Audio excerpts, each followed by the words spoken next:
Jadi nafsu, balik kita kepada sejarah. Awal-awal nafsu diciptakan, Allah Maha tahu. Allah Maha tahu. Ajawik nafsu, tapi Allah ingin abadikan kisah ini. Ini hadisnya sahih ya. Bertanyalah Allah kepada nafsu setelah nafsu diciptakan. Hai nafsu, jawab. Siapa dirimu dan saya ini siapa bagimu? Apa jawaban nafsu, Bu? Apa jawaban nafsu, Pak? Allah bertanya nih, hai nafsu, jawab. Siapa menurutmu? Dirimu itu siapa? Dan saya ini siapa bagimu? Jawaban nafsu, Aden adalah Aden, Waang adalah Waang. Ana, anta, anta. Saya adalah saya, engkau adalah engkau.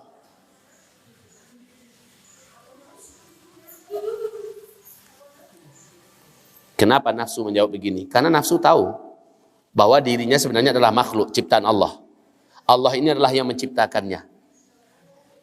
Seharusnya dia berkata, ana khalquka wa abduka. Saya adalah makhlukmu, ciptaanmu, dan saya adalah budakmu, hambamu. Tugas saya hidup adalah patuh dan tunduk kepadamu. Engkau adalah sang penciptaku, anta khaliqi wa anta ilahi. Engkaulah sang penciptaku dan engkaulah ilah yang wajib aku sembah. Nafsu tidak mau menjawab begitu karena nafsu tidak mau terikat. Nafsu tidak mau diatur-atur. Nafsu tidak mau diatur oleh apapun dan oleh siapapun. Ini karakter asli nafsu. Tidak mau diatur, tidak mau diarahkan. Maka Allah Subhanahu wa taala perintahkan malaikat bawa nafsu ini, masukkan dia ke dalam neraka jahanamku, biarkan dia di dalam selama 1000 tahun. Setelah 1000 tahun dikeluarkan kembali nafsu, Allah tanya lagi, bagaimana nafsu?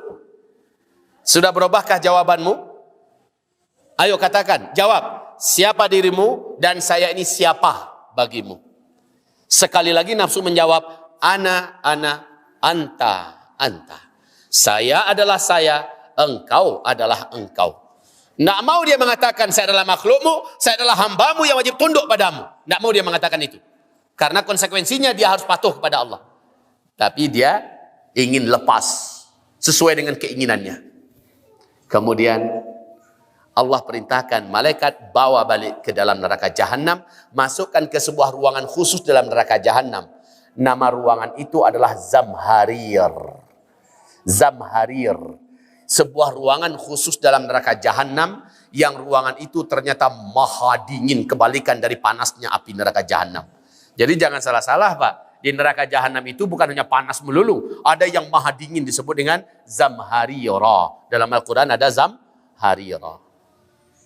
Dimasukkan 1000 tahun, dikeluarkan lagi setelah 1000 tahun. Masih membusung dada nafsu ini di depan Allah. Dan Allah Maha tahu nafsu akan menjawab apa. Ditanya lagi oleh Allah, siapa kamu dan saya ini siapa? Jawaban nafsu, ana, anta, anta. Cibo caliak bara karingkang nyopaja. Bara madanyo paja. Ya, ana, anta, anta. Itu yang ada di badan awak masing-masing gini kok. Karakter yang tak mau diatur apa? Ada di dalam diri awak. Itu nafsu. Jadi kalau ada diatur apa, jangan diatur-atur Allah dan itu nafsunya serang mengecek.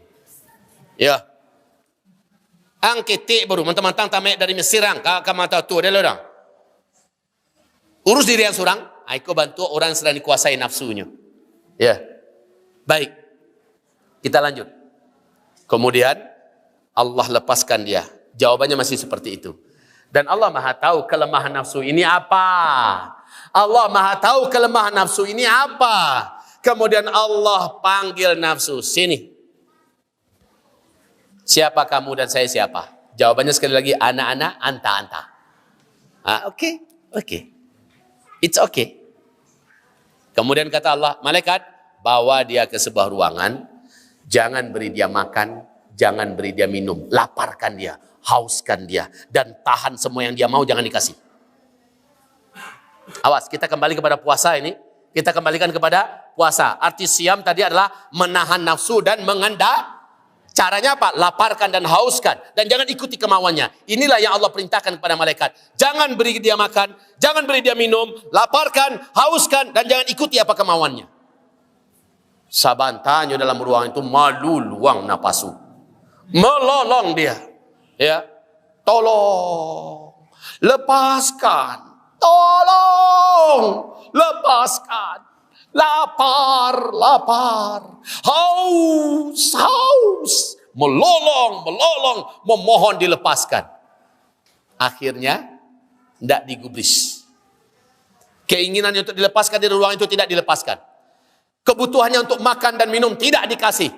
Akhirnya dia mulai memanggil, Ya Allah, lapar. Mulai Pak, mulai menjinak seketek. Ya Allah, haus, beri aku makan, beri aku minum, haus. Tidak digubris, dilanjutkan lapar dan hausnya. Ya Allah, Engkau Maha Rahman, Maha Rahim. Bertambah. Engkau pencipta diriku dan segala-galanya Engkau yang menciptakan. Ya Allah, beri aku makan. Baru sampai situ, baru alun-alun dia makan leh. Belum Allah kasih minum dan belum boleh dilepaskan. Keinginannya adalah dilepaskan. Ternyata masih dibelenggu dalam penderitaan. Sampai terakhir dia mengatakan, Ya Allah, Engkau pencipta segala-galanya termasuk diriku. Aku ini ciptaanmu, makhlukmu. Aku adalah hambamu, Ya Allah. Engkau sang Maha Rahman, Maha Rahim. Ya Allah, bebaskan aku. Beri aku makan, beri aku minum, Ya Allah. Ya Allah, aku akan sujud kepadamu. Aku akan tunduk patuh kepadamu, Ya Allah. Engkaulah ilah yang kusembah, Ya Allah. Lah, baru dilapehkannya. Sujudnya langsung kepada Allah. Di situ dia jerah, di situ dia kapok, di situ dia tahu siapa dirinya, bahwa dia tidak bisa lepas dari ketergantungan kepada Allah Subhanahu wa taala. Maka dengan ini Allah jadikan resmi di dalam tubuh manusia ada nafsu ini. Tio awak dimasukkan paja nama darwa. Paja nang kareh sok hebat sok karengkang gua dimasukkan ke tio ci awak ado ko. Ado bini nak mau patuh ke laki. Napasunya sedang mendominasi. Menjinakkannya bagaimana? Masuki Ramadan dengan cara siam yang benar.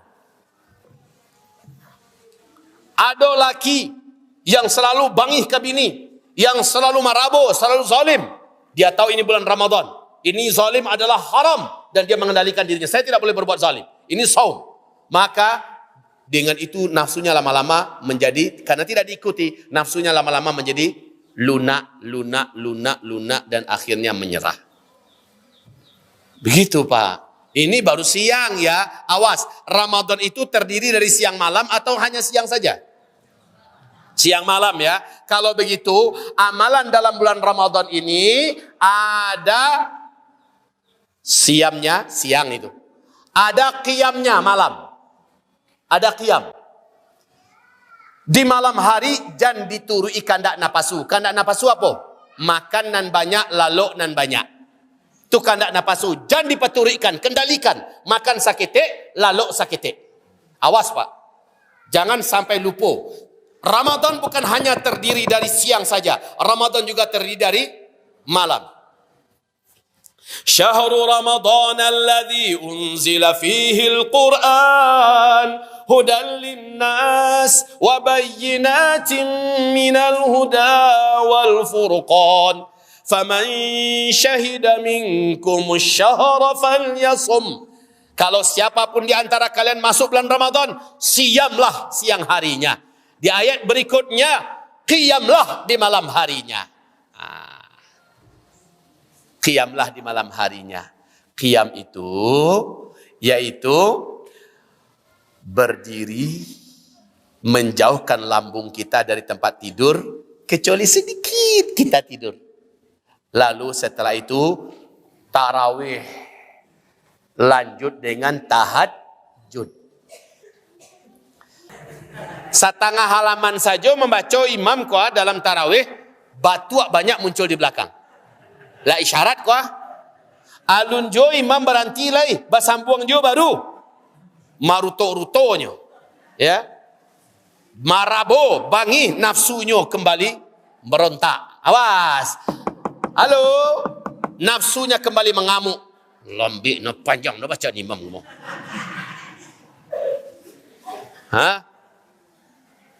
Sampai kepada keluarnya bukan mengucapkan astaghfirullah, alhamdulillah, tetapi cukui sekali dia di musajid itu. Siapa imam tadi itu? Pajak kuncik. Ay. Di mana tak puasanya? Orang yang puasa ini mengendalikan. Lain tak kendalikan dengan nafsunya. Enggak. Keinginan nafsu adalah jangan diikat lama-lama di masjid. Apalagi lama-lama tagak di depan Allah Subhanahu wa taala dalam tarawih. Keinginan nafsu begitu. Ikat dia, ikat. Bukankah saum Ramadan itu artinya adalah mengendalikan, menahan dan mengendalikan, ingin melemahkan nafsu supaya kita jangan diatur je hidung waktu dan nafsu lain. Di luar Ramadan betapa banyak orang-orang yang hidungnya diatur oleh nafsu. Dia yang mengikuti nafsu. Akan nak nafsu peturikan tarikh. Akhirnya banyak dosa yang dibuat gara-gara nafsu. Kendalikan nafsu itu. Di malam hari tagak yang lama, dengarkan imam, khusyuk mendengarkannya. Ya.